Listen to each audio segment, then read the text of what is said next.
Well, good evening, I guess I should say, everyone. Thanks for tuning in here to Salt City Racing, our first live broadcast. Kyler, thanks for joining us. You bet. Thanks for having Nick, thanks for jumping in here a little bit. We got a lot of stuff Yeah. to talk about, a lot of things going on. So it's exciting times, and we are ready to go here with some exciting announcements and stuff from that part. So, again, thanks everybody for joining in. We'll give it a little bit more time here for more people. I see people jumping in here and stuff too.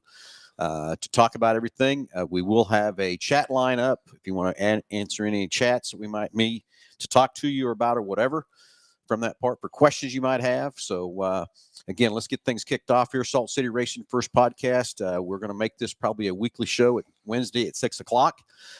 So, again, we'll get things kicked off and clear a few things up here real quick. First thing is to clear the air on some of the stuff is some of the things the press has put out there, some people have put out there. We are not, listen to me, we are not looking for volunteers to work at our racetrack. Everyone that works at our racetrack will get paid from that part. If you have questions, of course, on our Facebook page and our webpage, the cell phone number is there, 316-706-8745.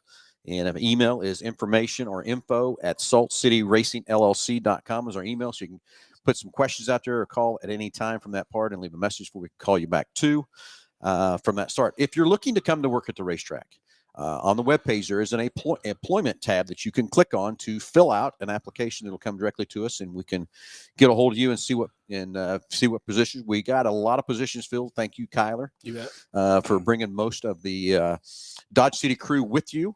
From that part. So, Nick, we're just needing a handful of people, correct?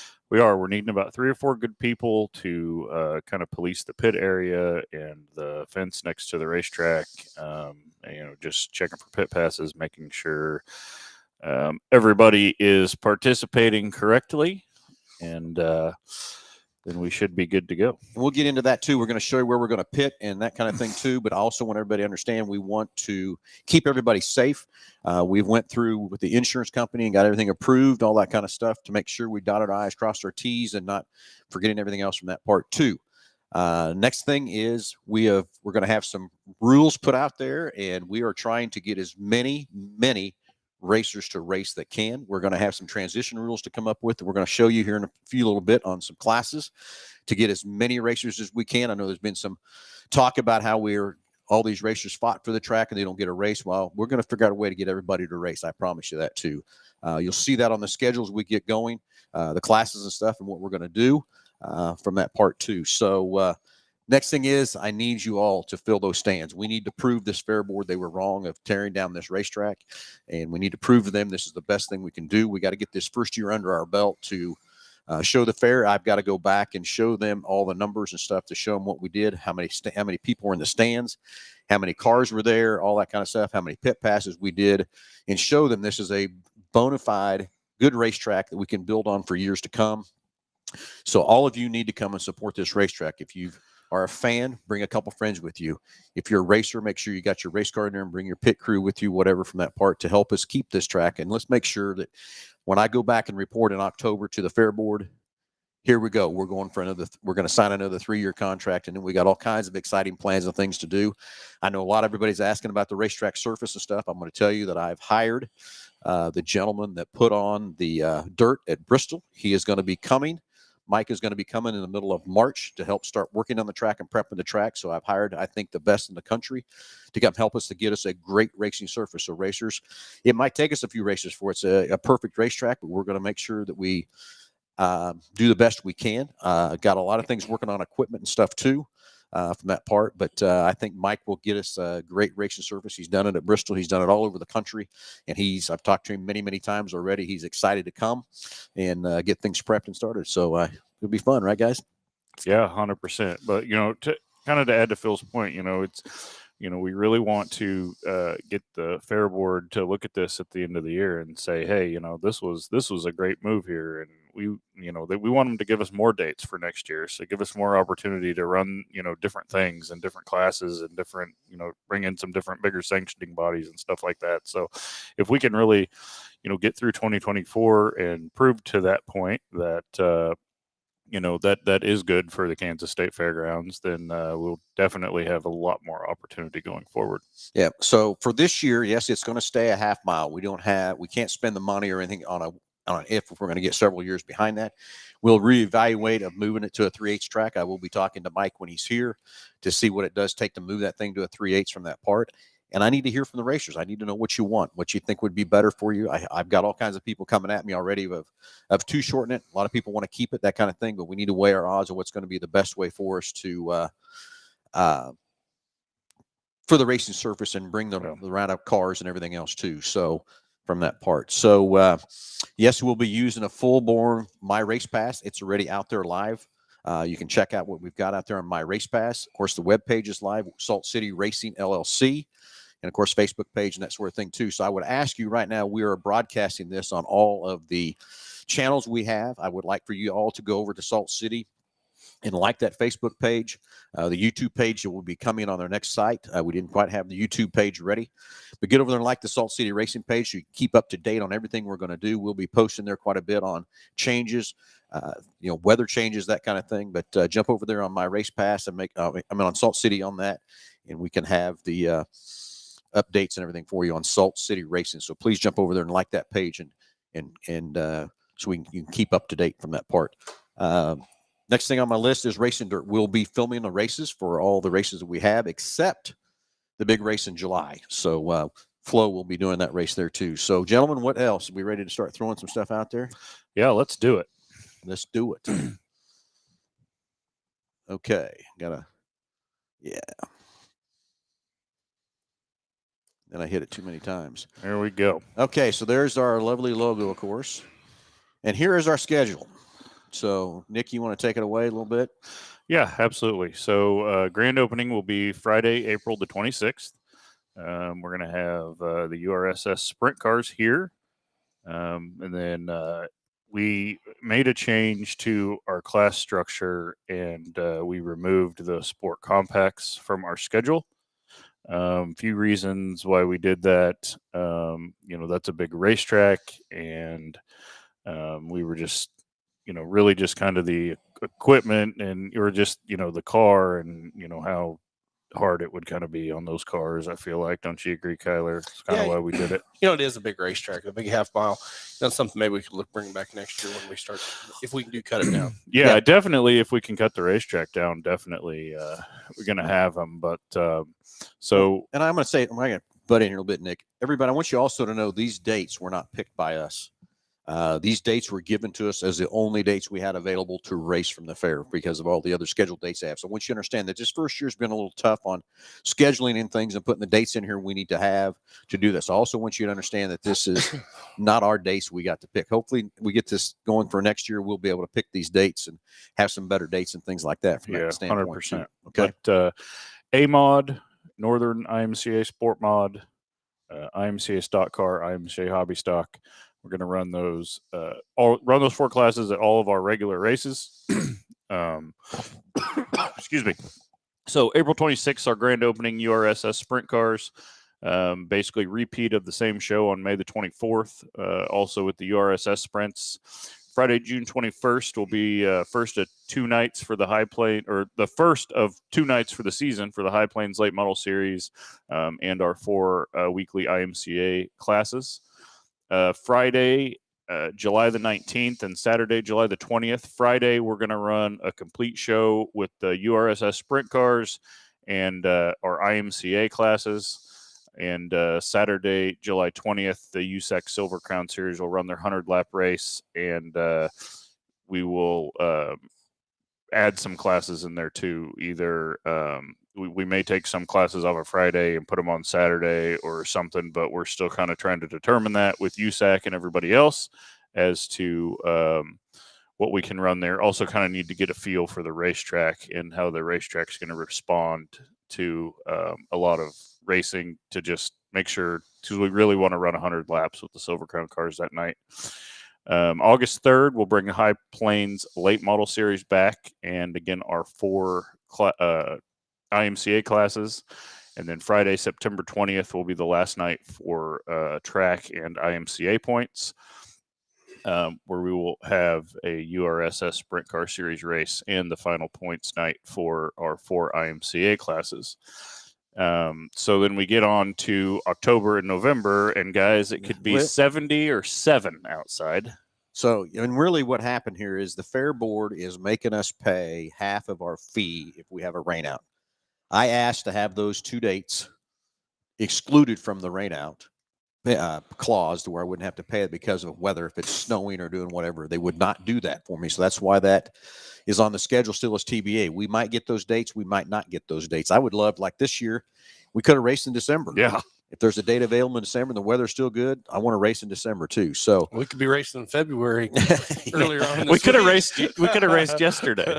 yeah, exactly. So those last 2 dates, whatever, that super stock guys, that's when we're looking at putting you guys on somewhere around October the 12th. We've also talked about different other classes for an A mod class of a open mod class or something like that. So we've got some other exciting things we want to talk about as we get through the year for those last 2 dates. But we got to make sure the weather holds out and that kind of stuff too. And again, if we can get a December date in, if the weather's good, we're going to do that too. So any questions or anything? I think we've kind of covered everything there. I think we're good. Okay. Let's go to the next page. And next page is Next page is the track. So here's the track, and where we're going to pit is on the east side. As you can see, the red bracket there on the east side. And we did this so we could basically take the least amount of expense to block off the pits to keep them safe and keep them secure and to be able to keep everybody honest with the pit pass. And also the the fairgrounds help is going to help us fence that off. And this seemed to be a better idea. Kyler came up with this idea on the east side to pit over there. We wanted to pit inside the track, but there was no way with the insurance rules and laws that they had that we can actually pit inside the track with the facility we have today. There's a lot of things that have to happen inside the track to be able to pit in there. So that's why we went here. We wanted to go over there where normally we'd pit on the west side, but the amount of fencing and things it takes to put up to enclose that off was wasn't very cost effective for the fair to have to charge us to put up the fence and stuff for that part. So that's why we're going over on this other side and be a lot easier to block off and be able to pit from that part. And you know what's nice too is now we can park our grandstand folks right behind the grandstand again. You know, without having to have them park in the back 40. You know, it's a lot closer for them to come to the track too. So yeah. So anyway, you can actually see where the hot pit will be right in the center of the track. And then we got the arrows drawn off. The cars will come in off that back gate and come straight across there to get onto the racetrack and then come off the racetrack from that part. So that's where the hot pit will be. The hot pit will be only for the feature races from that part. The next thing is we've got to talk about too is we have to keep everybody off the wall watching the races and stuff too to be safe. That's one of the other insurance rules we have of keeping everybody off the wall. So that's why this also kind of made sense to put everybody on the back side of the racetrack from that part. I think it makes it easy to get in the track, get off the track, and all that kind of stuff too. So Kyler, thanks for coming up with that great idea. And I really think the fair guys really kind of like that situation too. Yeah, absolutely. And, you know, another thing too is we're really working on being very efficient because we know how important it is that the races get started on time and that we get done at a decent hour. I mean, our curfew is 11 p.m., I think, but we want to be done and have everybody out of there well before that. You know, we're going to kind of take the Eagle Raceway position on getting the races started. You know, if the races are scheduled to start at 7 p.m., we want to have the first heat race on the racetrack at 5 till.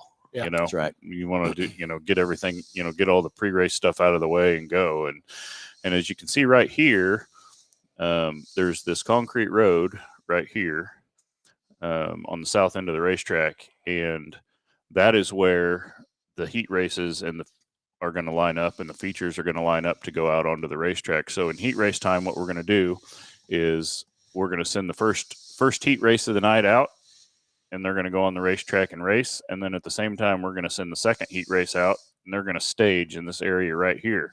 Third heat race is going to be lined up here on this road. And then when the first heat race is over, those guys are going to go to the scales. They're going to exit the racetrack. Second heat race is going to go on the racetrack. Third heat race is going to stage. Fourth stage in the infield. Fourth heat race is going to stage on the outside. And we're just going to keep things rolling. Because that is one thing we want to do. We want to have a time-effective situation. So we'll be looking at lap times. I mean, how many laps we're going to run in the heats, in the features, to make sure we have an efficient show. Because I get it, when you're sitting in the stands, we want to be. A time issue is very crucial to our people in the stands too. So we want to make sure we are very on top of that also. So Kyler, what do you have to add to that? Well, we'd also talked about still allowing people in there to the infield to watch the race, but we're going to have a designated area. Yeah, that will be, well, what I like to do here is the spot where the cursor's at now is where the stage is at. I want to do that for our sponsors. I want to have like whoever's one of our great sponsors that we already have. I can't announce too many sponsors yet because we're still working on a lot of things and stuff too, but have that stage up there for them to be, that's their night to be able to watch the races from there. Like our hospitality area, viewing area. Part. So, okay. So, any other thing, guys, before we move forward to the next page?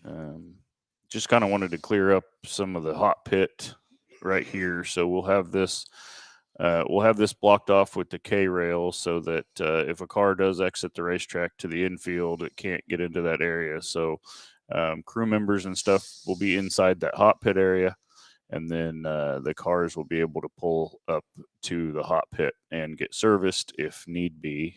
Yeah, and if we have a car that comes over here, one of our four-wheelers will grab it and pull it down to the work area. Yep. So make it a little bit safer for everybody too. 100%. Okay. Ready for the next one? Let's go. There is our payouts. Of course, this was also over on our webpage. I don't believe it's on the Facebook page yet or whatever, but it will be up on the webpage right after the show. We've got it ready to be put up live after the show is over. So there's our payouts for the 4 classes, and I think we've done very well here with this to take care of the racers. Me being a racer and stuff like that, I understand how pay is and what it affects and what it does. So we've done a lot of thinking, a lot of ideas, and I will tell you that we still even changed it about 10 minutes ago. We did. Yeah, we added to it. We didn't take away. We added to it. We added more to it. So there's our stuff there too. And again, you can get on saltcityRacingLLC.com and pick up the webpage and check this all out. After the show, it'll be live there to see your payouts and that sort of thing too. So I don't know if we need to look that up for a little bit or anything else we need to add to there. Or everybody can snap a picture of their screen or take a screenshot. But again, it's going to be live here shortly right after the show. It will be live and from that part too. But we really want to make it to where it's really worthwhile for everybody to come race. Yeah, this is a racer friendly purse for sure. 100%. Yeah, and I'm going back to there's some people are commenting about all just IMCA, that sort of thing, and as we're trying to build on this, you're going to see some transition rules that are going to come up here next to help get as many racers as we can for taking some transition rules and bringing them into so they can race. And like I said, those last couple dates on the schedule, that's when some of the super stock guys, I've talked to a couple of those guys already. They're excited to come race at that time and that sort of thing too. We're trying to get as many people, as many classes as we possibly can, but we first got to get this first year under our belt. So then next year we can go and do more and bigger and better things for everybody. And remember, this was to save a racetrack. That's what we're trying to do, is save this racetrack. So from that part. So keep your fingers crossed that the weather's good in October, November, that we can race. It's Kansas weather, so who knows what will happen from that part. One thing to mention too, guys, is the sprint car purse and the late model purse. Those will be standard URSS purse nights and standard High Plains late model series. Yes, that is correct. That is correct. If there's any guys in the sprint or modifier, the late models that are watching, it's going to be those standard series payouts. So hang on, I think we lost audio. Are you there? Can you hear me? I can hear you. Are we still going here? I think we're going. I don't have any sound. Yeah, we're good. Okay. So anyway, we're good on the auto. Sorry, we had a little technical difficulty, but we don't. So anyway, I hope everybody can see that for a little bit. Again, after the show is over, it will be live up on the SaltCityRacingLLC.com webpage, and a lot of stuff's over on that webpage you haven't got over there on that site too. Okay, so I think the next thing's the transition rules, right? Yep, let's check it out. So what we've done here is we've went to IMCA and talked to Dave Brin to get some transition rules for this first year to help get as many cars as we possibly can to jump in here and race at the fair as we possibly can make it happen. Can't get everybody. I wish I could make everybody happy, but I guess it just can't happen. But as much as I want to get everybody to race, well, hopefully those last 2 weeks of the races of the year, we can get these other classes out there on the racetrack and have some fun with that part too. So let's go to the stock car rules. And these are, again, just for the first year. These are coming from IMC, as you can see. And the difference is of course, you're going to have to run the Hoosier G60 tire only. Maybe ground grooved and siped to 2024 IMC stock car rules only. Wheel covers must be bolted to the wheel cover. Bead lock on right rear only. And I don't know exactly how many of these exactly are crossing over from that part, but from that standpoint too. Springs and shocks and location must meet 2024 IMC stock car rules. No shock can be pinned against any spring. So I think that's I think most of these are really kind of true to what we've got from that part. Engine location must meet 2024 IMC stock car rules. Local stock cars with engine must move and add 25 pounds of lead weight forward to the front of the block. Engines not meeting the 2420 IMC stock car 500 CFM rule number 24 option B must run an option A 350 CFM carburetor. No spoilers. And of course, then we can adjust this as we go. And I will tell you, racers, I'm not going to be a big stickler on if it's a really bad situation that you've done something to cheat, yeah, we're going to flag you on it. But we're going to give you a lot of warnings, a lot of issues, and not be very picky at first to try to make sure we're trying to have everybody needs to have fun. We need to enjoy this racing and from that part. So yes, my tech guys already know that. I already talked to him about it from that part to know that, hey, we're going to do a lot of warning. We're going to do a lot of talking about what we want to do, that sort of thing. But there's something flagrant on your car that's been out there cheating or whatever. Yeah, I guess we're going to have to DQ whatever. But I do not want to DQ people. That's not my game. That's not my call on that situation. But I want to be able to make everybody very competitive. But again, to bring everybody as many race cars as we can to the racetrack and give everybody the opportunity to race. So I think this gives every stock car a chance to get out there and race and have fun from that part, from wherever you're racing. So anything else to add on that one, gentlemen? I don't think so. I think it's pretty straightforward, and I think we'll get a lot of stock cars. I hope so. Okay, let's go to mods. And what I want to say here is there's some gentlemen that have the Southern Sport mods. Yes. Is that right? They'll be able to run with the IMCA B mod, sport mods from that part. So what we're doing here for B mods, the USRA B mods to run, you'll run with the A mods of IMCA with the G60 tire. And again, must be grounded and grooved and siped to 24 IMC modified rules. Wheel covers must be bolted to the wheel and bead lock on right rear only. And if you are a B mod, you can be able to run an IMCA 4-barrel carburetor instead of, I think they have to run a 2-barrel. That's correct. And you will have to put a filler pounder on the back, and of course, no spoilers. So I think this makes it pretty easy for the B mods to come over and race from that part, or make your car very close to this or whatever.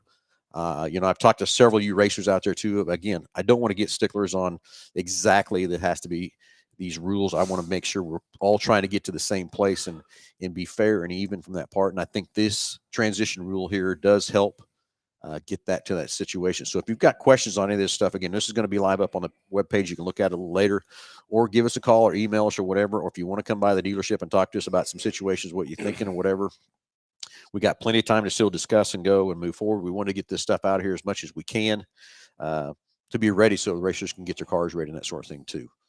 So anything else to add on those, gentlemen? No, I think it's important to know that those Southern guys can come up here and play with us because, it's kind of been a stickler in the past, and this IMCA allowing this is going to be huge for. They'll have to run the IMCA G60 tire, not the 500. Yep. And I will tell you, we have here at the dealership, we have quite a few. If you guys would like to purchase some good used IMC G60s, we got some here for you too, to help you transition into that coin in that part of the process. We don't put a lot of laps on them, do we? No. No. Okay, so again, this will all be live up on the webpage here shortly. If you can go back and fill out from that part too. So I guess we're through. That is it. It is it. So anyway, I don't know. Yeah, bottom one. Anyway, so there's kind of our information. There's kind of our stuff. I'm going to go back through again and thank everybody for joining us tonight, joining up on live. And for those you just joined us now too, I want to also clear the air once again. We are not looking for volunteers like was put out there. Oh, if you're looking to want to help us at the racetrack, you will be paid. If you would like to jump on our Facebook on the webpage, there's a tab over there for employment. You can fill out an application that'll come to us, and we can talk to you about that. We're not needing too many people to help us, though, do we, Kyler? No, we're pretty good with just a few of those spots to help keep it safe. with the way the wall is and where we're pitting. You know, those are going to be some key employees there too. Bringing a lot of the crew from Dodge City Raceway, and as everybody knows, if you've been there, it's a very well run, organized show. And I'm not trying to talk you up, but it's true. Yep. Yeah. So I mean, it should be very good. Okay, so questions, if you want to call the track phone, 316-706-8745. That's up on both the webpage and the Facebook page. Or information or info at saltcityracingllc.com is the email if you want to email something in about us. And again, if you just want to come by the dealership and talk to Nick or I or whatever, or call that phone, we can leave a message and call you back and tell you. And on that phone too, I mean, it's where is it? It's right there. It's an iPhone, so you can text it. Anything, and we will get back to you. So, okay. So, and again, I can't stress enough. Let's go prove to the fair board this was the right decision to go racing. Let's go fill these stands. Bring your friends. Bring your family. We'll sure try to have a great environment for you to have fun, watch the races, that kind of thing, and then we'll grow with things as we go. I can't tell you how excited I am to have USAC coming July 19th and 20th. That's been kind of in our back pocket here for a little bit, and we've been working hard with USAC to bring that class here.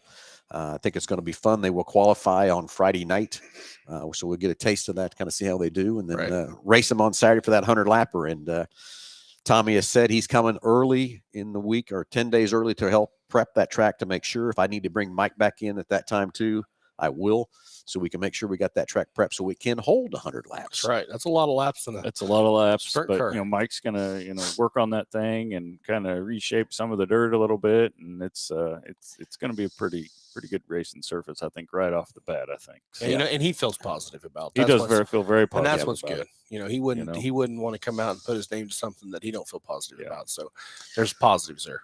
I agree. So anyway. And again, we'll be on My Race Pass, so you can go in there, check out all the schedules and stuff there too on My Race Pass if you would like. And again, Racing Dirt will be filming our races, so you can make sure you get your membership if you can't be there at the racetrack. But I want you in the stands is where we need you. Yes. Let's let Racing Dirt take care of the people that are out of state or further away or whatever. But I know it's going to get hot. It's okay. It's I always say I'd much rather sweat than freeze, but let's make sure that we get everybody in the stands, and let's help show the fair they made the right decision of voting, and they did. They voted 13-0 to let us go race. So let's make sure that we're filling those stands, we're filling it up, and make this a great fun time environment for everybody. And then let's blow this up, and let's make sure this racetrack sticks around for many, many more years from that part. So anyway, please go over on Salt City Facebook page and like that. That's where a lot of our stuff will be happening. Announcements and stuff tonight. We're broadcasting on all of our channels to get everybody to know that. So please jump over on the Salt City Racing Facebook page and like that. The YouTube page will be up shortly to be able to get that one going too from that part. But we'll still broadcast this next couple deals. But we're planning on every Wednesday at 6 o'clock to go live to update everybody kind of what's happening, what's going on, sponsors and that stuff. We'll be able to start announcing here shortly. That stuff too. So, just gentlemen, what else have I left out or whatever? I don't know. Let's see if we've got any questions in the comments. I've been going through here, but I don't see anything at all. John says we used to run 50 laps in the heat of the afternoon. Well, if we can do 50 laps in the middle of the afternoon, by gosh, we can do 100 at night. That's right. Yeah. Yeah, exactly.